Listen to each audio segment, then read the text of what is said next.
Hey there, Peter Temes, founder and president of the Institute for Innovation in Large Organizations, or the ILO Institute. I want to share a story with you. The title of the story is Bill Gates and the Factory of the Future, with apologies to Mr. Gates. He's in there because he's an amusing, interesting, and important character, but this story was actually originally framed as the story of the factory of the future about a man and a dog. A fellow named Warren Bennis, great academic leader, great thinker about leadership and leadership studies, said, 30 years ago, when he was asked to write something about this topic, the factory of the future, he said, will have only 2 employees. One will be Bill Gates. He didn't call him Bill Gates. We're calling him Bill Gates. One will be Bill Gates, and the other will be a dog. The job of Bill Gates in the factory of the future will be to feed the dog. And the job of the dog will be to make sure that Bill Gates does not mess with the equipment, because this will be the automated factory of the future. Now, when we tell that story, and I tell that story as often as I can, people around the table get a chuckle. It's funny. It's especially funny if you put Bill Gates in it. But there's something about that story that I think we love. I mean, it's true. The factory of the future will be almost entirely automated. And as I'm sure you know, many factories of the present are almost entirely automated. The people who are at the controls tend to be highly educated, highly paid, not the blue-collar hammer swingers or switch flippers that we might imagine from old industrial factory scenes. But the reason we need the man there, or the woman, or someone in some other category, the reason we need the human presence is not so much to feed the dog. It's to be there. What is the purpose of the factory? Is it to make boxes? Is it to shave certain kinds of wood into certain shapes? That's fine. That's great.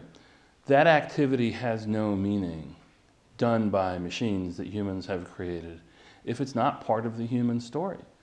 I believe that the reason that jokey story about the factory of the future resonates so much is not only that the idea of perfect automation is something that is frightening and made gentle by a story involving a dog and a man who's kind of obsolete.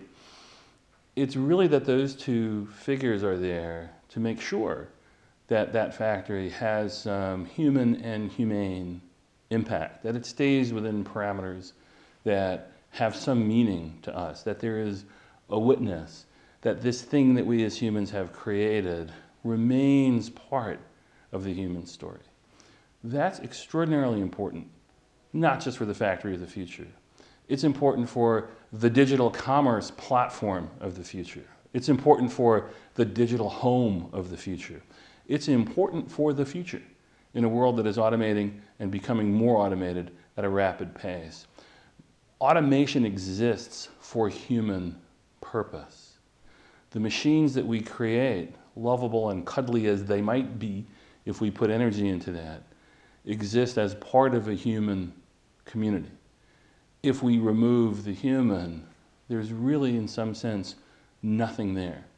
Pure productivity, untethered from the human experience, has no value, perhaps even negative value. This is important as we automate more and more processes in our companies. There's nothing necessarily fundamentally wrong with automation, but the question of what the human impact is, the question of what humans will do when they don't have to be there opening and closing doors, they don't have to be there rising and swinging the hammer.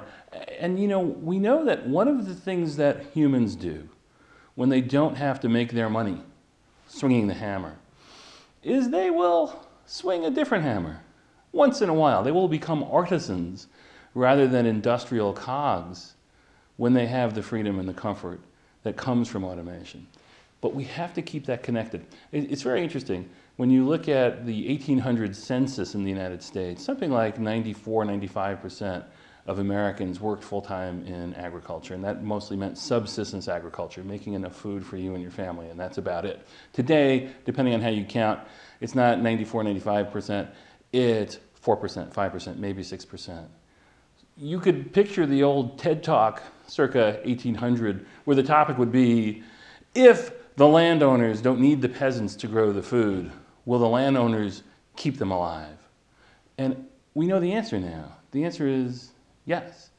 The answer is that when we don't need people to give their lives into hard physical labor, we as a human community do find ways to continue to cherish them, and their lives as a class get better.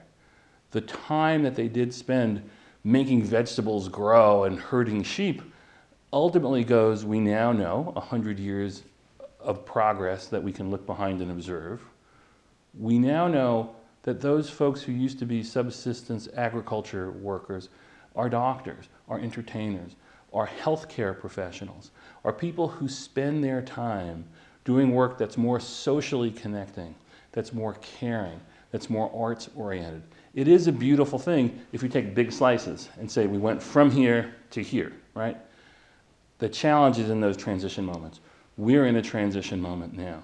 The lesson for innovation in large organizations is every step forward impacts people in our community, customers, neighbors, employees, shareholders, attending to that human piece so that it's part of the checklist. Does it work? Is it safe? Does it comply? How does it affect the people in our community? Must be part of that conversation. Hey, we have that conversation at our institute as we go from town to town. I hope you'll join us, the Institute for Innovation in Large Organizations. Come sit at the table. There's a place for you. We'll extend this conversation. We'll talk about your organization. I hope to see you sometime in the future.